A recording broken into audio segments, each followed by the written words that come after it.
Aujourd'hui, je vais te parler dans la même ligne que mes vidéos précédentes, je vais te parler d'une thématique aujourd'hui. Je vais te parler de 6 à 7 différences entre les losers et les winners. Qu'est-ce que j'appelle loser? Loser, c'est tous ceux qui échouent dans la vie, ceux qui n'atteignent pas leur objectif. Les winners, ce sont des gagnants. Les losers sont des perdants. D'accord? Et tout se joue dans la tête.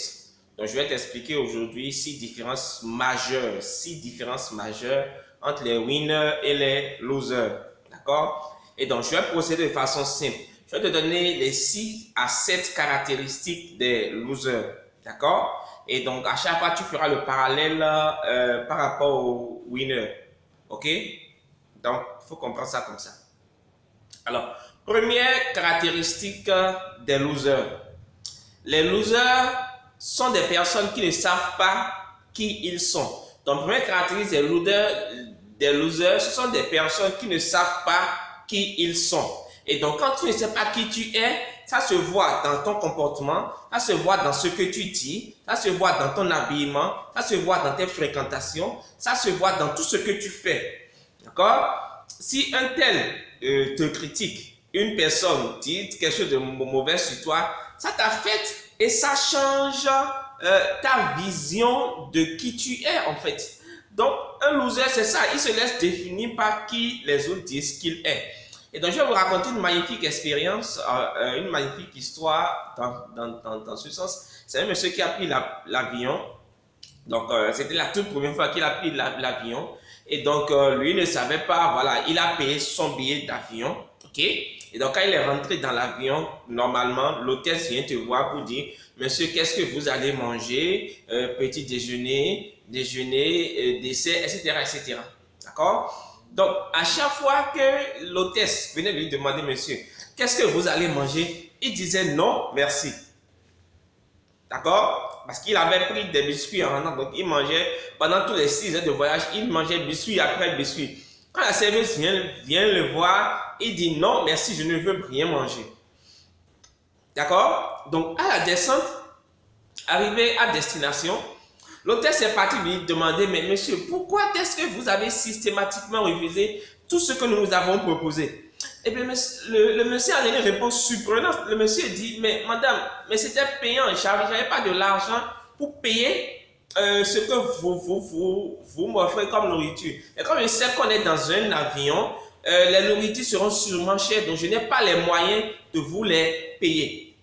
L'hôtesse dit non, monsieur, tout était compris dans le prix, c'était gratuit, c'était offert. Monsieur, en bon africain, il dit aïe, aïe, aïe, trouvez-moi un sachet et mettez-moi ça dedans. Bon, ça c'est blague un peu. Donc, il était totalement inconscient, il était totalement ignorant des avantages liés à son ticket qu'il a payé. Et beaucoup de personnes fonctionnent, vivent, évoluent comme ça, sans savoir qui ils sont. Et donc, quand ils ne savent pas qui ils sont, ils ne savent pas les privilèges qui sont liés à leur personne. OK? Et donc, première caractéristique des losers, ils ne savent pas qui ils sont. Donc, première caractéristique des winners, ils savent qui ils sont, ils connaissent leur identité, ils connaissent leurs forces, ils connaissent leurs faiblesses, ils connaissent leurs atouts, ils connaissent leurs défauts, ils connaissent leur vision, ils ont des objectifs, ils connaissent leur personnalité. Et donc, quand tu sais qui tu es, tu sais avec qui te mettre, tu sais avec qui te marier, tu sais avec qui rester pour que la personne ne tue pas ta personnalité, la personne ne tue pas ta vision. D'accord? Quand tu sais qui tu es totalement imperturbable. Même quand on dit un tel a dit telle chose sur toi, tu dis je m'en fiche royalement parce que je sais qui je suis, je sais que je ne suis pas ce qu'il dit que je suis. D'accord? Quand tu sais qui tu es, tu ne laisses pas les circonstances de la vie définir ce que tu es. Parce que tu sais ce que tu es. Quand tu n'as pas d'argent, ne te définis pas comme un galéreux. Non, tu n'as pas d'argent, un point, un trait. Mais ça ne veut pas dire que tu es pauvre. Vous comprenez? Donc, première caractéristique, c'est qu'ils ne savent pas qui ils sont, les losers. Deuxième caractéristique, c'est qu'ils ont une vision d'eux-mêmes. C'est-à-dire que c'est le flou ou l'absence de la vision. C'est-à-dire que les losers sont des personnes qui n'ont pas de vision ou ils ont une vision totalement floue. Pourquoi? Ils ne savent pas où ils vont, ils ne savent pas ce qu'ils doivent faire de leur vie, ils ne savent rien de ce qu'ils doivent faire. Donc, naturellement, ils vivent comme des moutons. D'accord? Ils vivent aux dépens des autres. Ils fonctionnent de façon totalement arbitraire. Ce sont des personnes qui vivent au jour le jour. D'accord? Ce sont des personnes qui aiment le verset qui dit à chaque jour suffit sa peine. Il prend le verset, il enlève de son contexte à chaque jour. Mais Jésus n'a pas dit à chaque jour suffit sa peine dans ce contexte-là. D'accord? Donc le manque de vision vous tue.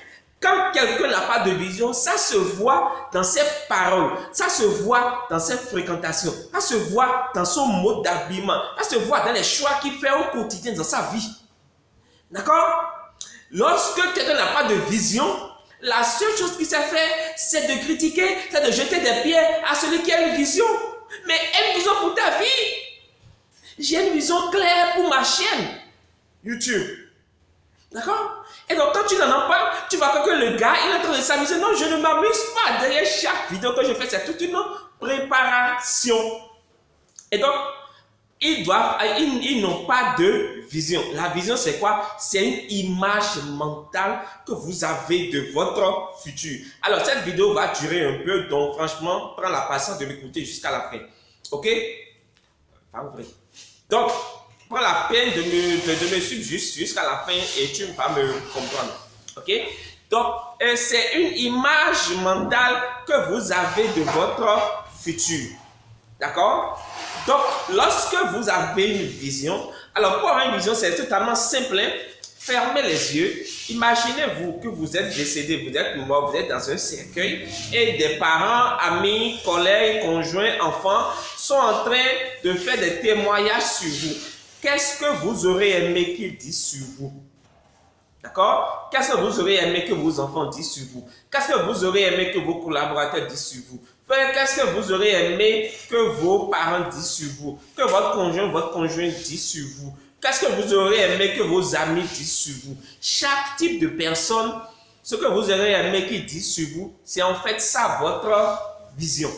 D'accord? Donc, vous devez travailler sur votre vision. Et une fois que vous avez la vision, vous devez faire 7 choses, mais je vais vous donner 3. Première chose, vous devez écrire votre vision. OK? Deuxièmement, vous devez la lire régulièrement et couramment. D'accord? Pour que ça fasse partie de votre subconscient. Troisièmement, vous devez évaluer votre vision de combien vous avez besoin pour réaliser la vision. Donc, les losers n'ont pas de vision. Les winners ont une vision claire dans chaque domaine de leur vie. D'accord? Alors, je vais vous faire une confidence. Voilà. Puisque je sais ma vision, ce que je veux faire, je sais quel type de femme avoir. Et donc, ça m'a pris du temps de me stabiliser côté marital, mais j'ai fini par le faire. Ok? J'ai fini par trouver ce que je veux, qui concorde avec ma vision. Elle se retrouve parfaitement dans ma vision. On a une vision commune et on fonctionne ensemble. C'est comme ça que la vie fonctionne. D'accord? Troisième caractéristique des losers, ils sont des professionnels de la procrastination. Ce sont des personnes qui reportent toujours à demain ce qu'ils peuvent faire aujourd'hui. Un jour, je vais me marier. Un jour, je vais chercher du boulot. Un jour, je vais chercher du financement pour l'entreprise. Un jour, je vais démarrer mon entreprise. Un jour. Alors, il n'y a pas le mot un jour dans la semaine. Il y a lundi, mardi, mercredi, jeudi, vendredi, samedi. Il n'y a pas un jour. Est-ce que vous avez entendu un jour dedans? Alors, ce sont des professionnels de la procrastination. Alors que les winners, ils commencent avec ce qu'ils ont et là où ils sont. Ils se perfectionnent avec le temps, mais ils commencent avec le peu qu'ils ont. Moi, je suis un exemple parfait de ça. Quand j'ai une idée, je commence avec ce que j'ai. Un exemple tout simple. Mes vidéos YouTube. J'avais un portable, un téléphone portable. J'ai commencé avec ça. Je n'ai pas encore le logiciel qu'il faut pour traiter les vidéos de façon professionnelle. Et bien, vous voyez qu'il y a encore des limites dans mes vidéos. Ce n'est pas grave. Mais je commence avec ce que j'ai. Je me planifie, je programme, j'investis pour acquérir du matériel professionnel. Mais pour le moment, je fais avec ce que j'ai. D'accord? Je ne trouve pas d'esprit de dire, non, je vais commencer de non, je commence maintenant. Je peux échouer, ce n'est pas grave. On ne perd pas son temps en échouant. On perd son temps en n'essayant pas, en ne faisant rien. D'accord? Tant que vous ne ferez rien, les opportunités ne viendront pas. Les opportunités viennent à ceux qui sont prêts. D'accord? Donc, les winners, ils commencent là où ils sont, avec ce qu'ils ont, et ils se perfectionnent avec le temps. Ils ne sont pas des champions de la procrastination. Donc, arrêtez la procrastination. Quatrième caractéristique des losers, c'est la peur. Ils ont peur de tout et de rien. Et premièrement, ils ont peur du qu'en dira-t-on. Ils ont peur de l'image qu'on aura d'eux. Ils ont peur de ce qu'on va penser d'eux. Mais on s'en fout de ce qu'on va penser de vous. Écoutez, que vous ne fassiez rien, que vous fassiez quelque chose, on va vous critiquer. Le mieux, c'est qu'on vous critique tant que vous faites quelque chose. Laissez-vous critiquer pendant que vous avancez, vous progressez dans la vie. De toute façon, que vous restez à la maison, quand vous soyez malade, que vous fassiez quelque chose, on va vous critiquer. Autant vous critiquer, d'accord, en allant quelque part, qu'en allant nulle part. Et je vous garantis une chose, le prix à payer quand vous ne foutez rien, c'est encore plus élevé que le prix à payer quand vous faites quelque chose. Et il y a plusieurs formes de peur. La peur, c'est l'assassin du potentiel humain. Il y a plusieurs formes de peur. Il y a la peur des oppositions. Il y a des gens qui ont peur des oppositions. Mais moi, j'adore les oppositions. Je me nourris des oppositions. Quand on m'oppose de la résistance, de l'adversité en face, j'adore ça. D'accord? Les oppositions vous font grandir, les oppositions vous font mûrir et les oppositions vous rendent solides. Surtout quand vous les traversez. Il y a qui ont peur des critiques. Les critiques sont inhérentes à la vie. Il y en a toujours qui vous critiqueront. Le problème, ce n'est pas les critiques. Le problème, c'est qu'est-ce que vous pensez de vous-même. C'est pour ça que je parle de l'image. D'accord? Il n'y a personne sur cette terre qui n'a pas été critiqué pendant qu'il fait quelque chose. Même Nelson Mandela, que tout le monde adule aujourd'hui, a été farouchement critiqué. D'accord? Et si tu n'es pas critiqué, c'est que tu es louche. C'est-à-dire que tu te conformes à ce que tout le monde fait. Tu es comme un caméléon. Tu prends la couleur de la localité ou de la zone ou de l'environnement dans lequel tu viens. Il faut te démarquer. Quand tu commences par te démarquer, on va te critiquer. La critique est la... Retiens ceci, ça, retiens ça. Le meilleur compliment qu'un médiocre peut faire à un bâtisseur, c'est la critique. Surtout quand elle est destructive ou négative. Le meilleur compliment qu'un médiocre peut faire à un bâtisseur, c'est la critique. Donc quand tu critiques, sens-toi un jaillit Dieu. Rends grâce. Parce qu'au moins toi on te critique. Au moins ça veut dire que tu impactes. En fait, ça veut dire qu'on te suit. Parce que pour te critiquer, il faut que la personne te suive. D'accord? Donc tu es une source d'inspiration pour lui. En mal, mais tu es une source d'inspiration. D'accord? Il y a la peur. Et ça, il y a une sorte de phobie que j'ai découvert récemment. C'est la peur de... la peur de réussir. Il y a des gens qui ont peur de réussir. Je n'ai jamais compris ça. Ils ont peur de réussir. Mais pourquoi ils ont peur de réussir? Parce que si je réussis, je serai visible, les gens viendront commencer par me poser leurs problèmes, on va m'envoyer les enfants du village, les sorciers vont commencer par me scruter, ils vont commencer par me cibler, etc. C'est-à-dire qu'ils pensent à tous les problèmes qu'apporte la richesse. Mais mon ami, autant avoir des problèmes en étant riche qu'avoir des problèmes en étant pauvre, parce que le pauvre et le riche ont tous des problèmes. Je préfère avoir des problèmes de riches que des problèmes de pauvres.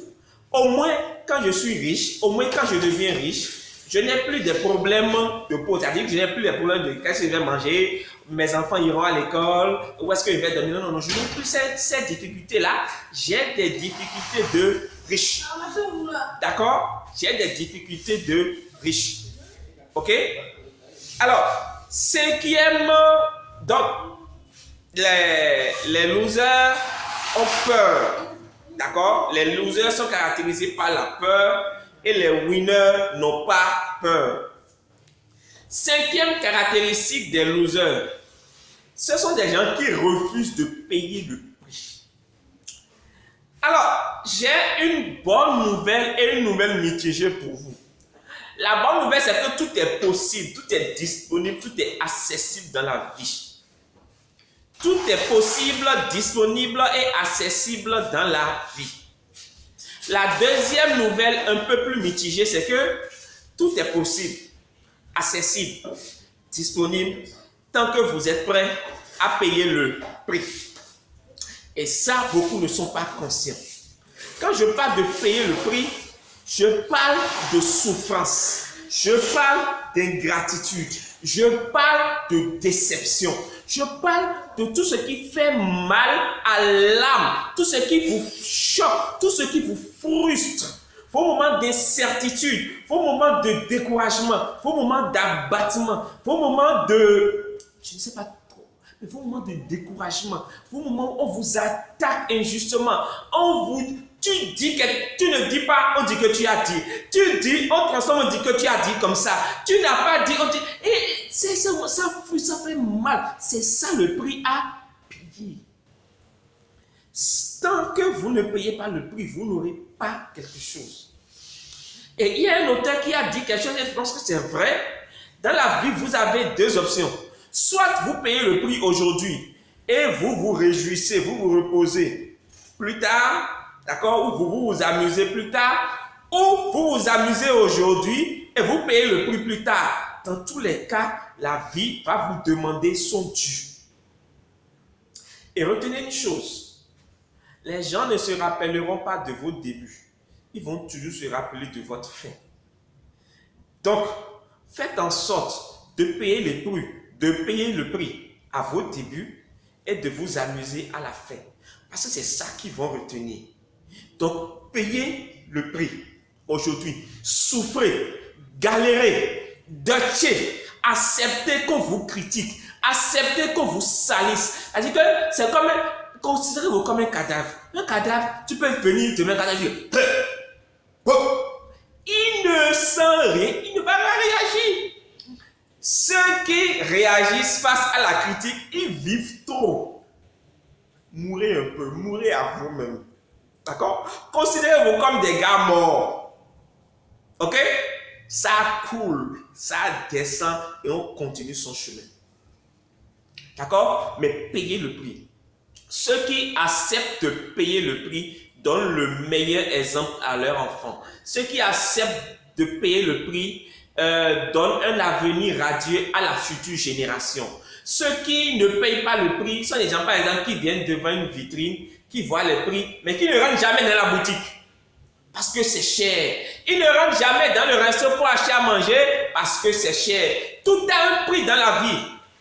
Écoute, tu veux rouler en Lamborghini, paye le prix. D'accord? Même si c'est pour aller vendre de la drogue, paye le prix. Voilà. Dites que j'ai parlé de drogue. Il y a toujours des abrutis qui vont prendre mes propos sortis de leur contexte pour aller dire que j'ai dit ça. Je m'en fous. Voilà. Sixième caractéristique. C'est pour ça que ça, j'ai mis ça à la fin. Des losers. Ce sont des personnes qui trouvent toujours des excuses pour ne pas faire ce qu'ils doivent faire. En fait, c'est de l'irresponsabilité. Les losers sont tous des irresponsables. C'est-à-dire quoi? Qu'est-ce que je mets dans irresponsable? Ce sont des personnes qui accusent toujours les autres de leur situation. Tout le monde est responsable de leur situation, sauf eux. Pourquoi tu n'as pas encore démarré ton entreprise? Parce que je n'ai pas de financement. Pourquoi tu ne t'es pas encore marié? Parce que je n'ai pas d'argent. Pourquoi tu n'as pas encore trouvé du boulot? Parce que je ne connais personne, j'ai demandé de déposer des dossiers et puis on ne m'appelle pas. Mais pourquoi tu es encore dans cette situation de léthargie? Parce que pourquoi il t'a laissé depuis des années, mais tu pleures encore? Parce qu'il m'a laissé, il m'a fait du mal. Pourquoi tu es toujours grincheux? Je ne sais pas, grincheux envers les hommes et les femmes. Parce que Lui m'a laissé quand j'avais besoin de lui. Foutaise. Oublie-moi. Les losers sont des irresponsables. Tout le monde est responsable sauf eux. Je ne dis pas que les autres ne sont pas fautifs. Les autres sont peut-être fautifs. Vous n'avez pas choisi cette situation. Mais vous êtes responsable parce que vous avez laissé cette situation avoir de l'impact sur vous. Voilà. Deux personnes ont vécu les mêmes situations dans leur enfance. Les deux ont grandi, même environnement. On les tapait, on les injuriait, on les faisait tout. Ils ont grandi. L'un est devenu PDG, l'autre a fini prisonnier. Pourquoi? Parce que tout est dans l'attitude. On a mis deux prisonniers dans une même cellule. Il y a un, au bout de quelques jours, il est sorti joyeux. L'autre est décédé dans la prison. Pourquoi? Les deux ont vécu dans le même environnement, mais n'ont pas le même mindset. Ils ne sont pas tous responsables. La responsabilité, c'est la marque des winners. Ils ne se laissent pas entuber. Ils savent qu'ils n'ont pas choisi les situations.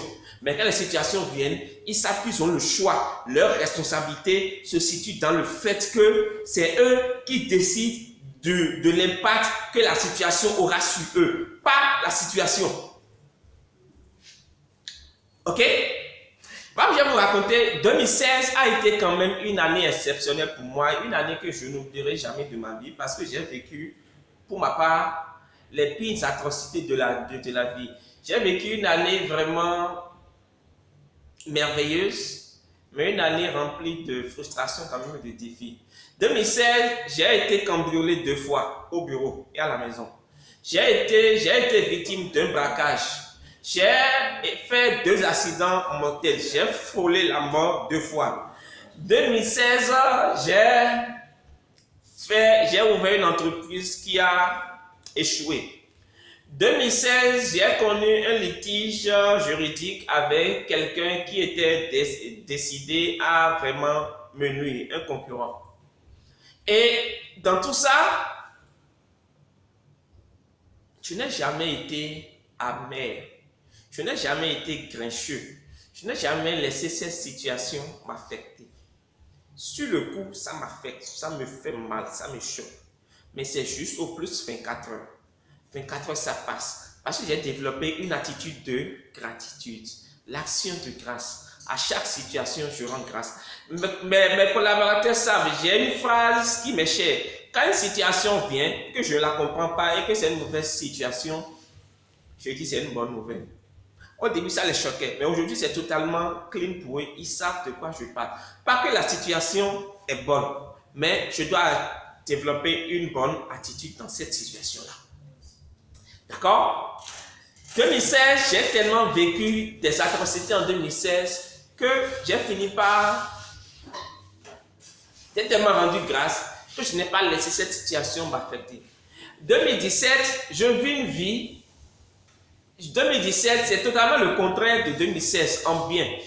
Et je vis des choses aujourd'hui et j'ai compris pourquoi j'ai vécu des choses en 2016. Et je rends grâce à Dieu d'avoir vécu ces choses en 2016. S'il m'était donné encore de revenir en 2016, je n'hésiterai pas. J'irai en 2016 avec joie parce que je vois les fruits de ce que j'ai vécu aujourd'hui.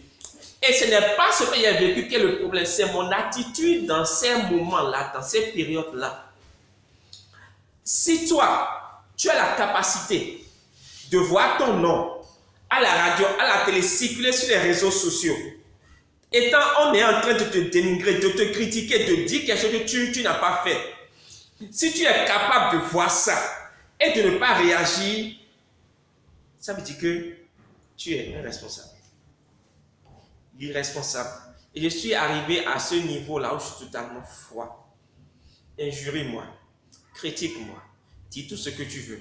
Je suis totalement zen. Parce que tant que ma conscience ne me reproche rien, on avance. L'avenir nous dira ce qui a tort ou qui a raison. Le bruit de nos efforts parlera. C'est ça le problème. Et 2017 aussi, j'ai été critiqué. 2017, tu critiqué. J'ai un projet qui a été volé par Togocel et par Move Togo. Mais ça ne m'a pas affecté. En fait, ils ont fait ce qu'ils savent faire naturellement. Mais moi, je ferai ce que je sais faire naturellement. Le scorpion est fait pour piquer. Tout ce qu'il sait, même quand il veut faire du bien, c'est comme ça. Donc chacun fait ce qu'il a appris. Moi, je fais ce que j'ai appris. C'est de faire du bien autour de moi. D'accord? Et je vais finir sur 2 ou 3 choses. Écoute, mon gars, il est parti. Elle est partie. Il t'a laissé. Elle t'a laissé. Tu comptais sur un homme qui ne t'a pas financé. Tu comptais, tes parents ne t'ont pas envoyé à l'école. Des gens t'ont fait des promesses, ils n'ont pas tenu. Des gens t'ont escroqué, ils t'ont arnaqué. C'est pas grave, ils sont faits pour eux. Mais toi, tu es responsable de la posture que tu vas adopter dans cette situation. Je vais vous raconter une histoire. Il y a 2 voitures qui circulaient un jour. Et puis, une voiture a dépassé l'autre. Lui a fait un queue de poisson et l'autre a dévié dans la bourse. Donc, l'autre qui a fait la queue de poisson a continué son chemin. Et l'autre qui est rentré dans la bourse était resté. L'autre partait. Lui, il est resté là, a dit imbécile, ton père, ta mère. Il est juré, mais l'autre partait. Et beaucoup sont comme ça. Ils s'arrêtent à la station de l'échec. Ils ne veulent jamais évoluer. Et tant qu'ils n'évoluent pas, ils ne réussiront pas. Certaines caractéristiques des losers. Un loser, c'est quelqu'un qui va voir cette vidéo et va dire ça ne veut rien dire. Un loser, c'est quelqu'un qui va voir ce lien dans un groupe et va critiquer. Il va dire ça c'est encore quoi ça? Et va injurer celui qui a envoyé. C'est ça un loser. Si vous connaissez un loser, partagez-lui ma vidéo. Si vous connaissez un winner, partagez-lui ma vidéo. Mais donnez ça au loser. S'il faut télécharger, réduire la capacité et partager, faites-le. Il y a des losers qui doivent me voir cette vidéo-là. Donc, partagez-moi cette vidéo au maximum. Partagez ma page au maximum. Et n'oubliez pas l'objectif 1000 abonnés d'ici fin septembre. 1000 abonnés d'ici fin septembre. Je vous en supplie. Aidez-moi, aidons-nous à atteindre cet objectif-là. D'accord? Donc, tous ceux qui ont regardé ça jusqu'à la fin, je vous remercie. Et je vous donne rendez-vous dans une prochaine vidéo que je vais faire demain. D'ici là, objectif pour vous qui venez de regarder, 50 abonnés à faire inscrire sur cette chaîne d'ici fin septembre. 50 abonnés. Ok? Faites bouger votre réseau. Votre réseau, faites-les bouger pour qu'ils viennent s'abonner à cette chaîne. Merci beaucoup. Ciao, ciao. Bye bye. Et à demain.